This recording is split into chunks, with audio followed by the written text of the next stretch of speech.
Hello guys, welcome. Collective reading tayo ngayon. Tingnan natin kung ano yung current energy ng person mo. Be open-minded po, hindi po halos lahat makaka-resonate, kaya piliin nyo na lamang. And thank you nga po pala sa mga nag-subscribe, lalo na sa mga bumabalik. Marami pong salamat. Give me the message for collective. Ano yung mensahe sa'yo?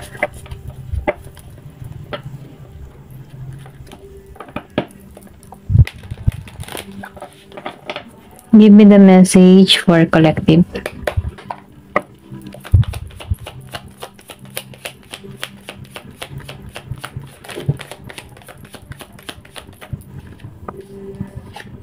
Meron ka ditong Ace of Cups.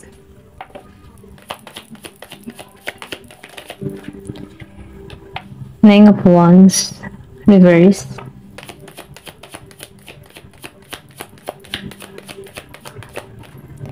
The Lovers upright. Seven of Wands, okay.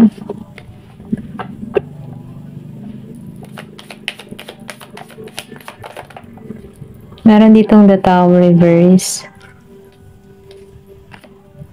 Five of Cups. Then meron ditong the Sun. And Knight of Swords, okay? Nakikitaan ko dito yung pagkilos. Meron dito yung Scorpio, Cancer, and Pisces. Aries, Leo, Sagittarius, Gemini. Then, Gemini, Aquarius, and Libra, okay? Current energy, 5 of Wands, Queen of Wands reverse, and 2 of Swords, 3 of Cups. So, meron dito na Aries, Leo, Sagittarius, Gemini, Aquarius, Libra, Scorpio, Cancer, and Pisces. Okay? Ito na yung nakikita kong energy dito, or pwede rin sabihin kung wala dito yung sign ng yung person, energy yung binabasa natin. Ayan. Nakikita ko dito, no, sa 5 of Wands, reverse, Queen of Wands, reverse, 2 of Swords, and 3 of Cups. Itong tao na to, gusto na nitong makipagkasundo, ayun nyo na ng away, ayun nyo na ng kaguluhan dito sa 5 of Wands reverse. Kumbaga, no, itong tao na to, maybe before, ma-pride to. Ngayon, nakikitaan ko ditong binababa na niya na yung ego niya, okay?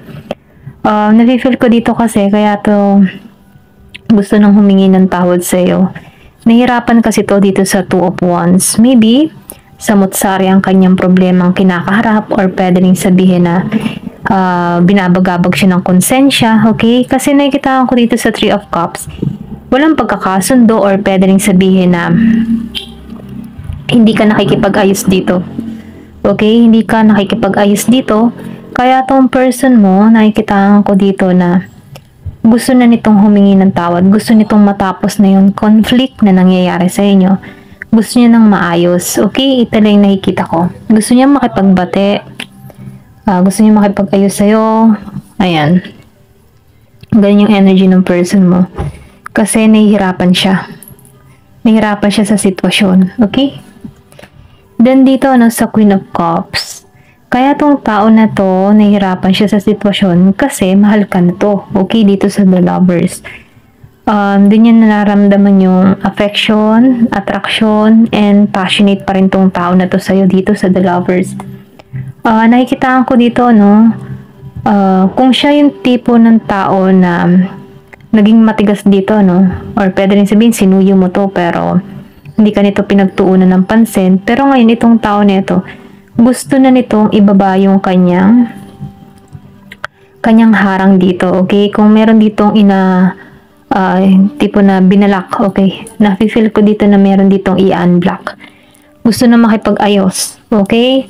Or kung ikaw naman yung nag-block dito, maybe ikaw gusto mo nang makipag-ayos dito sa tao na ito, or pwede rin sabihin na nagkakaroon ka na dito ng kaliwanagan kasi maybe meron lang ditong misunderstanding sa connection nyo. So ngayon, nakikita ko dito na nagiging balance ka na dito sa Queen of Cups. Nagiging ka ng klaro sa gusto mong mangyari. Or pwede rin sabihin nagkakaroon ka din dito ng kaliwanagan sa connection na to. Okay? Kasi dito sa The Towers Reverse, nafe-feel ko dito yung paggising sa connection na to. maybe tinanggal ka dito para maunawan mo yung sitwasyon, kasi meron namang pangyayari kaya tinatanggal tayo sa isang relasyon ay para maunawaan natin yung nanggaganap sa ating buhay at para din maitama kung ano yung dapat itama, okay? Then nakikitaan ko dito sa 5 of Cups reverse, nafe-feel ko dito yung offer mula sa'yo, okay? Or pwede rin sabihin meron tong offer para sa'yo, okay? Dito sa 5 of Cups, nakikitaan ko dito yung meron ditong panibagong proposal or panibagong offer sa'yo na kung saan inaabot niya or nilalahad niya itong tao na ito. Kasi itong tao na ito, gusto niyang maging masaya. Itong connection na to, or sabihin natin, kumbaga, second chance, okay? Kumbaga, itong tao na ito, humihiling ng second chance na sana may pag-asa pa. Okay? Kasi dito sa The Sun, nakikita ka ng tao na ito na ikaw yung kaligayahan niya. Okay?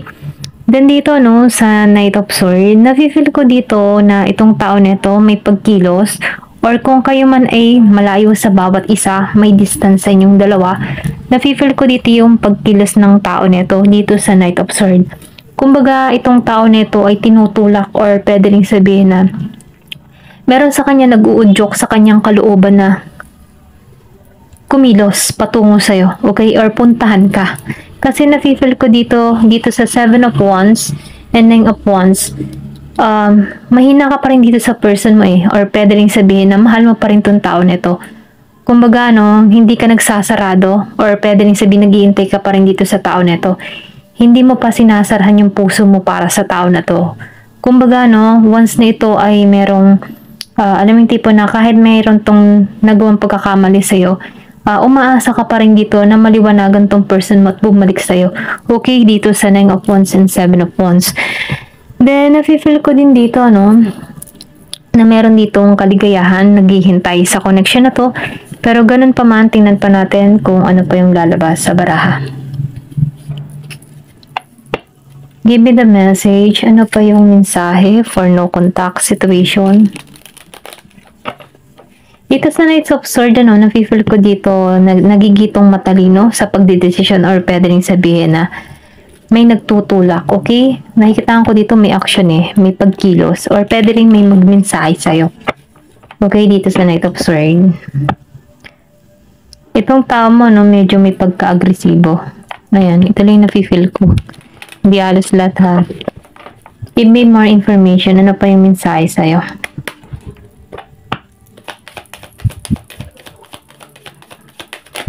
Ayan, tumalsik na. Meron ditong Knight of Wands. That reverse. So, nafe-feel ko dito, yung iba sa inyo, ayaw mo magsimula pa rin dito sa tao na to, or pwede rin sabihin, ganto, ganto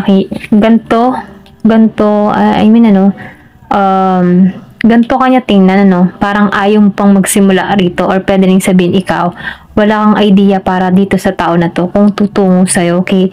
Kumbaga, hindi mo to ini-expect itong tao na to, okay? Meron ditong the 6 of Swords. So, nafe-feel ko dito, na gusto nitong ayusin yung connection, gusto nitong matapos na, okay? Kasi itong tao na ito, ni-stuck pa rin sa kanyang nararamdaman, or pwede rin sabihin na hindi ka pa rin mawala dito sa puso ng tao na to, kasi narito pa rin yung the lover mahal ka talaga na ito, okay?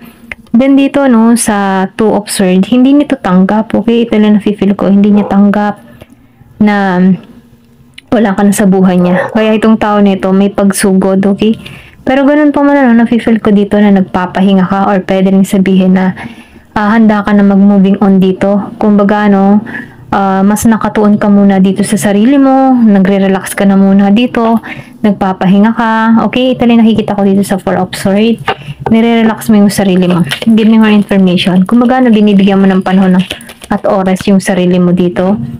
Then dito, sa 5 of Cups, nafe-feel ko dito, itong person mo nafe-feel ko dito na nakatuon pa rin to sa nangawala, or pwede rin sabihin binabagabag siya ng konsensya niya dito sa 5 of Cups. Kasi meron dito mga nasayang, or pwede rin na itong taong ito ay nag-iisip, okay? Kumbaga, nakatuon to sa mga nasayang. Or pwede rin sabihin energy mo to. Nakatuon ka sa mga maling nagawa sa'yo ng person mo. Kumbaga, hindi mo to maalisan yung ganong emotion, yung ganong nararamdaman mo. Kasi, nafe-feel ko dito yung na-disappoint ka dito sa tao mo. Okay? Ito lang yung nakikita ko. Give me more information.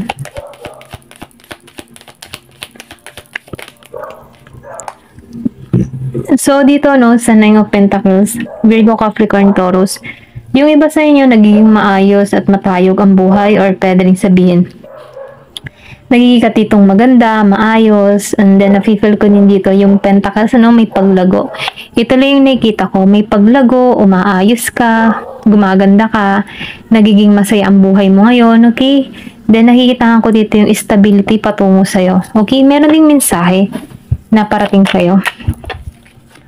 Meron ditong 10 of Cups. Wow, okay? Ito yung gusto mangyari ng person mo. Magkaayos kayo dito. Maging kompleto muli kayo. Nafe-feel ko dito na susuyuin ka ng tao nito. Gusto nito na magkasama muli kayo dito sa 10 of Cups. Okay? Ayan. Hanggang dito na lamang po. Thank you for watching. Love and peace.